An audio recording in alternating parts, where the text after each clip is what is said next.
Welcome back to another episode of the Sidetrack series. My name is the Carter712, and we're just chilling here with our new Iron Golem friend who is protecting our wool farm. I hope that you guys all had a great weekend and or week, depending on when you're getting to this video. But we got a lot done this week on stream that we need to go over. So what do you guys say? Let's not waste any time and let's jump into today's episode.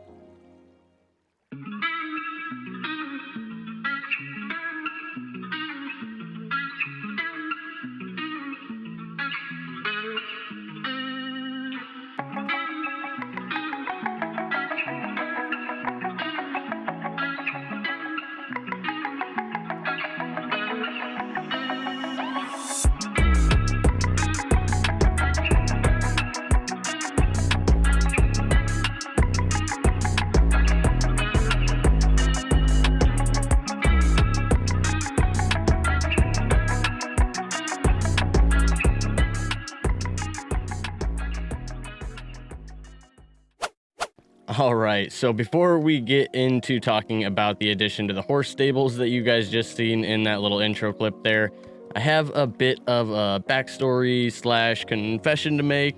So we've been using a lot of this gray wool in the nether. Let's see exactly how much here. Go to items and go times used. About 20,000 pieces of gray wool to build our nether highway.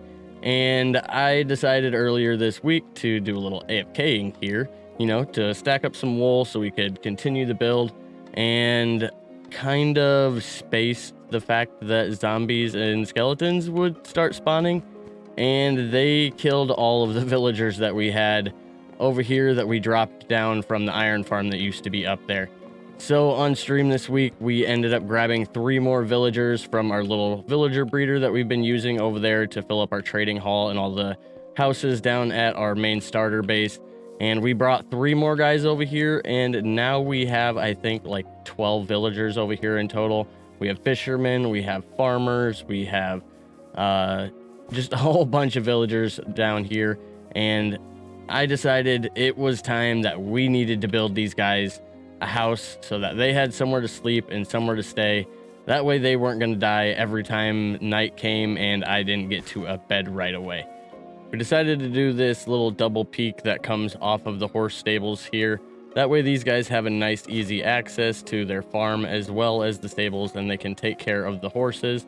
We ended up building like a little patio out here because they're going to be working out in the fields and stuff, and they're going to have muddy boots and everything. And one thing I've been playing around with a little bit is the armor stands.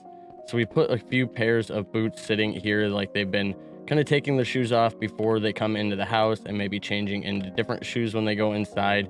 And then we built this little overhang here where they have a little workstation. And then again, we used the armor stands with our little statues v2.8 book to hide the armor stands and make the items look like they're kind of sitting here, like they have their tools all displayed out here on their little work area. I'm really happy with how this has came so far, but we don't have the interior quite done.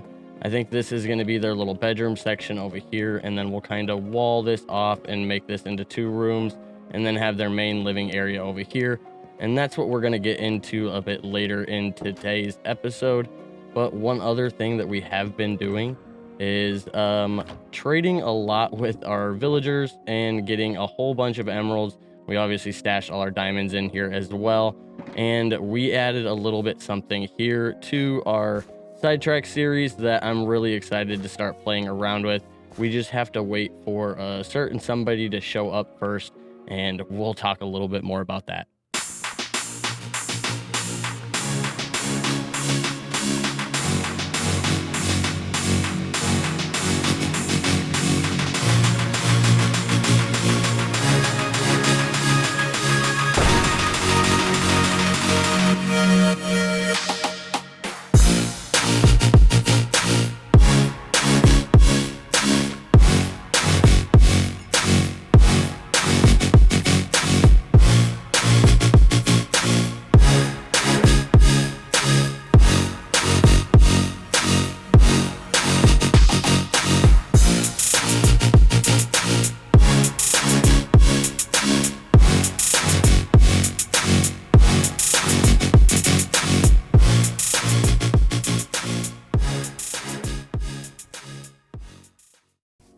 Well, I was riding one of the horses back after we went and got a whole bunch of leaves and logs to finish up our house build over here, and I'm pretty sure I heard a zombie and a skeleton down here.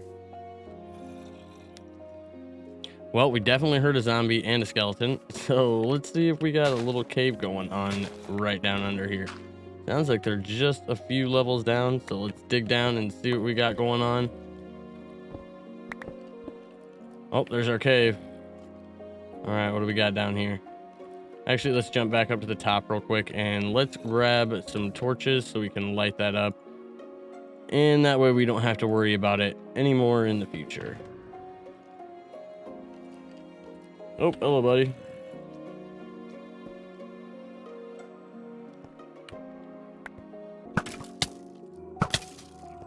Oh, 3 of them.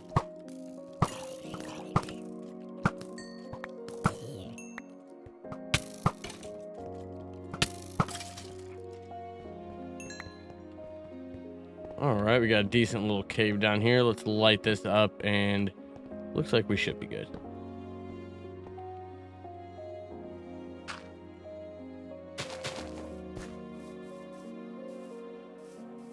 All right, so we got that all done. Now, what do you guys say? Let's start working a little bit on the interior design of our home over here and maybe do a little bit of additional detailing and stuff around the outside of the house here.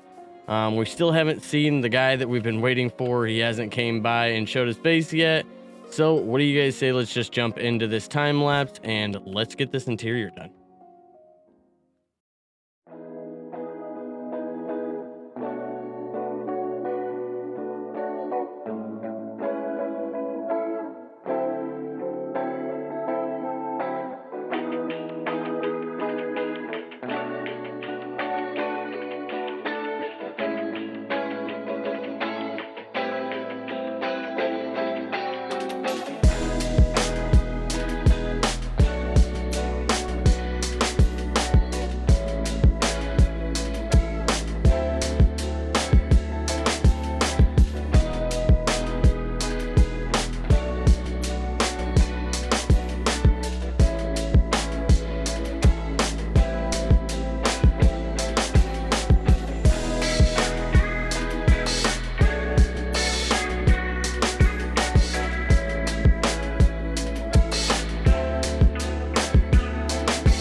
Well, I hope that you guys enjoyed that time lapse of doing our interior design here on the farmhouse.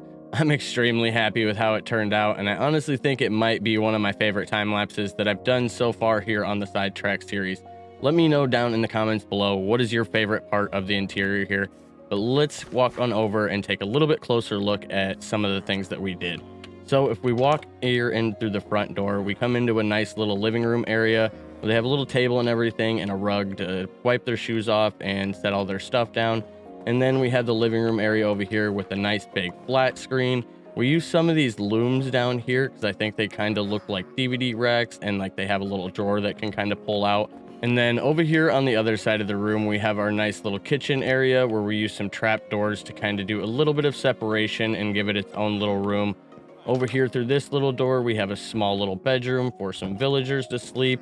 And then if we come through here, this is the main master bedroom where we used our red concrete to kind of add a little accent wall here. And that's why we decided to use a little bit of red concrete in here as well to kind of pull that through the house. But I'm really happy with how this little bedroom here turned out. They got a nice little picture of their farm here and another loom with some wool and stuff that they can sit here and do some work in their bedroom.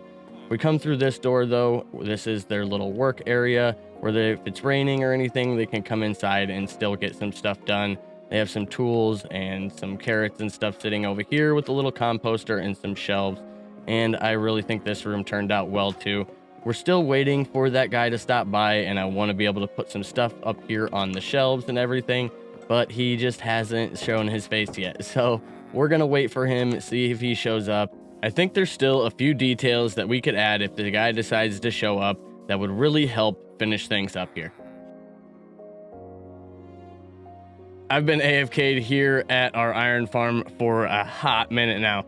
We've been waiting for this guy to spawn, and I was looking around and look what we finally found. We got a wandering trader down here. These things take forever to spawn, and when you're not looking for them, they seem like they're all over the place. And when you actually need one, it seems like you can never find one. But let's see what trades this guy has. Let's grab our emeralds out of here so we're good to go. And let's see what this guy has. We have a bunch of mini blocks. We added the mini block add-on pack, or the data pack, whatever it is, from Vanilla Tweaks. And we're going to be able to start using these to decorate around all of our builds, which I'm super excited for. So let's grab a bunch of these. Doesn't look like any that we're really going to be able to use over there at the farm, but we'll have them for future builds, and I'm super excited to get to use them. So it looks like we have to actually have one of the full-size blocks in order to trade with him. He did have end chests, so we got 8 of those, which it looks like you get 8 for each trade. So let's fly back. Hopefully this guy doesn't despawn. We'll grab some oak logs and some chests and iron blocks and stuff and do a couple more trades with this guy.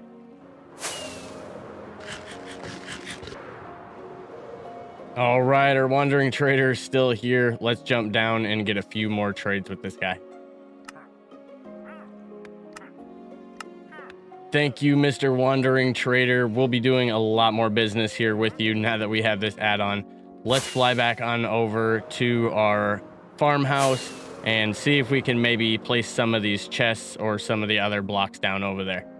Well, we threw a few chests here and there, and what's really nice about these is you can use like the blocks on these little angles, and it really helps kind of break up the flatness here in Minecraft and just add a little bit more dimension to things.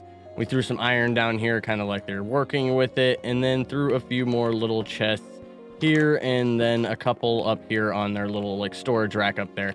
And I think it's going to add some really nice details here to our world once we get to be able to buy a few more of those and have some more to use for builds like this. But I think that is going to do it here for episode 14 of the Sidetrack series. We got an iron golem up there doing the spinnies.